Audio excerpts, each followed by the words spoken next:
Sabda Palon yang telah 9.000 tahun bersemayam di puncak Tidar keluar dalam bentuk manusia, berdiri di hadapan Syekh Subakir. Setelah terjadi perdebatan, mereka segera adu kesaktian. Konon pertempuran antara keduanya selama 40 hari dan 40 malam, hingga Sabda Palon merasa kewalahan dan menawarkan gencatan senjata.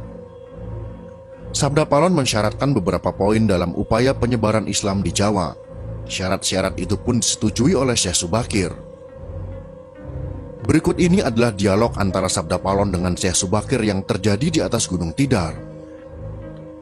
Dialog yang terjadi antara Syekh Subakir dan Sabda Palon ini kami sajikan dalam versi imajiner.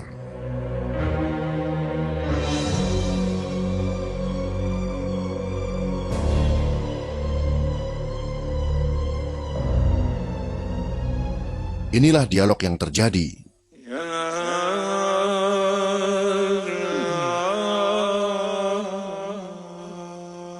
Syekh Subakir berkata, "Kisana, siapakah Kisana ini? Tolong jelaskan." Sabda Palon menjawab, "Aku ini Sabda Palon, pamomong atau pengembala tanah Jawa sejak zaman dahulu kala. Bahkan sejak zaman kedewataan, akulah pemomong para kesatria leluhur. Dulu aku dikenal sebagai Sang Hyang Ismoyo Jati, lalu dikenal sebagai Kilura Semar Bodronoyo, dan sekarang zaman Majapahit ini, namaku dikenal dengan Sabdo Palon." Syekh Subakir berkata lagi, "Berarti Kisanak ini adalah danyang tanah Jawa ini. Perkenalkan Kisanak, namaku adalah Syekh Subakir yang berasal dari tanah Syam, Persia." Sabdo Palon bertanya, "Ada hajat apa gerangan Jengan Diko rawuh di tanah Jawa ini?"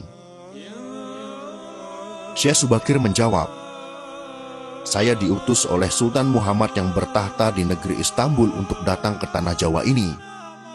Saya tiadalah datang sendiri, kami datang dengan beberapa kawan yang sama-sama diutus oleh Baginda Sultan." Sabdo Palon berkata lagi, "Ceritakanlah selengkapnya Kisana, supaya aku tahu duduk permasalahannya."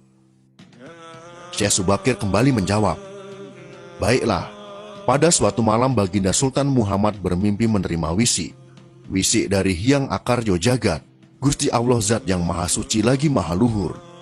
Diperintahkan untuk mengutus beberapa orang alim ke tanah Jawa ini. Yang dimaksud orang alim ini adalah sebangsa pendita, brahmana, dan resi di tanah Hindu. Pada bahasa kami disebut dengan ulama." Sabda Palon kembali bertanya, "Jadi Jengan Diko ini termasuk ulama itu tadi?" Syekh Subakir kembali menjelaskan,